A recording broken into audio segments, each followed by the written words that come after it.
Hi, I'm Xenowave, and today I'm going to show you how I made this sound.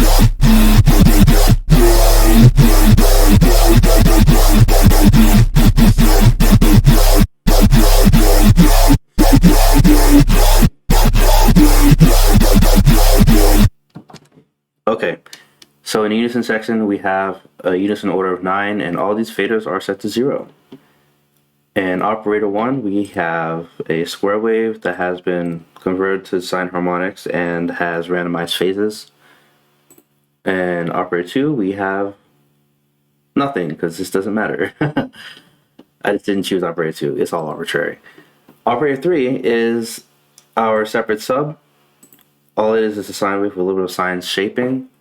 And I routed the volume to mod X because I liked how that sounds in this particular bass. But yeah, I just think the separate sub movement sounds real nice.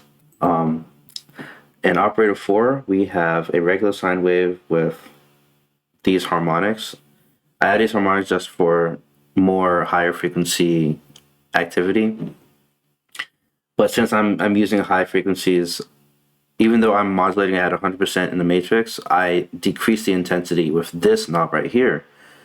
Because if I kept it at 100%, like default, it'll sound like this.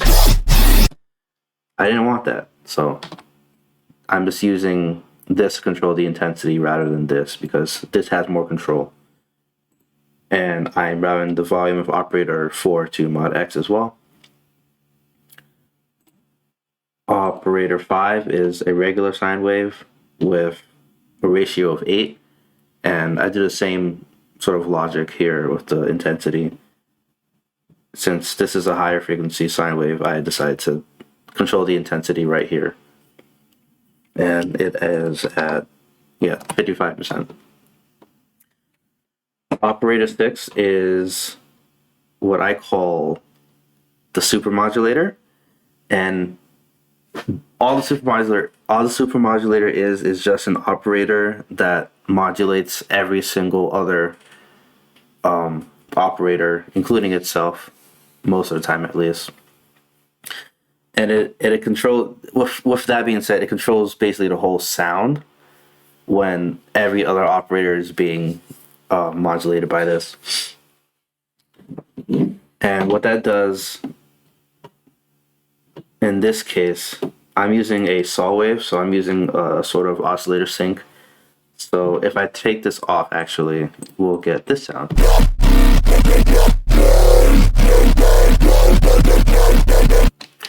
It's okay, but like this, the Super Modulator is the heart of this sound. And over here, I'm controlling the intensity. It's at 75%. If I had it at 100, it sounds like this. So usually my process, like when I'm building sounds, I just modulate everything with what I designate to be my Super Modulator, and then I adjust as needed after I usually default to a saw wave, and I just adjust this volume as needed till I get something sweet. But yeah, it doesn't have to be a saw wave. I do suggest a linear waveform, but I have seen, let's say this. I have seen, or in my experience, I've made this work for a more grittier sound, and that works just fine. But you have to experiment. That's all I can really say. But it's definitely worth getting into.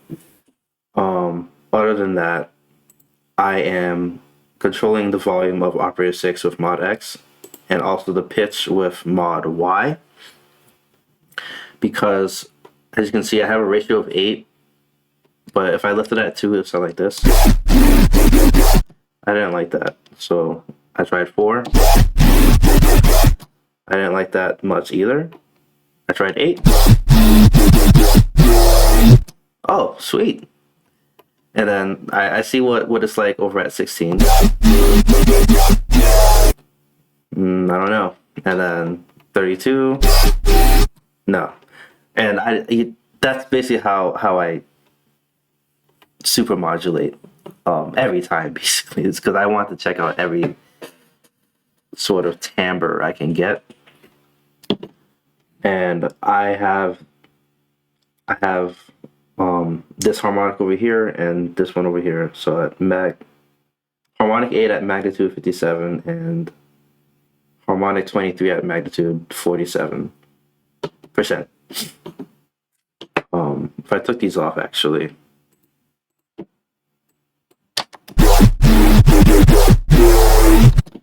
slight difference.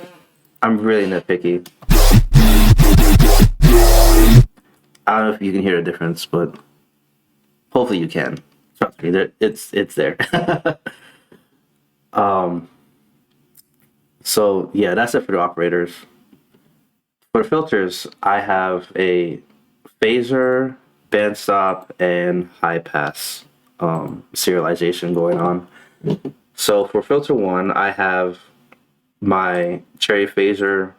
I have distortion on, and I have flat turned on, meaning that the amount of poles in the Phasor is doubled now. So this is on alternate triple / penta. So I have 10 poles. Without flat, it has 5 poles, but I wanted 10 poles. The more poles, the more we have fun.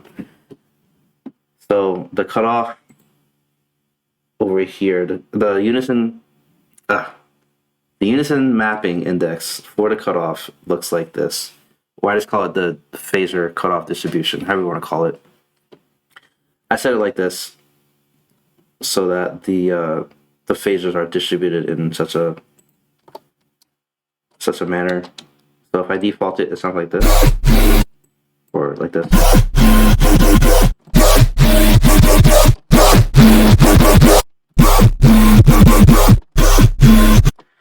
So whatever I picked, that I thought it sounded really good, and also adjust the cutoff as needed until you get something sweet. And the resonance, I left that alone, but you can play with this too.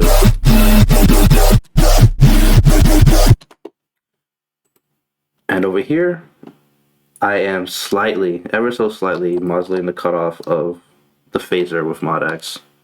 So it goes from your default 50% down to 47%. And I serialize this signal into my bandsaw filter, which is, or a band notch, however you want to call it. This is just a hole that comes in from the right, the higher frequencies, and contrasts with the high pass later in the signal.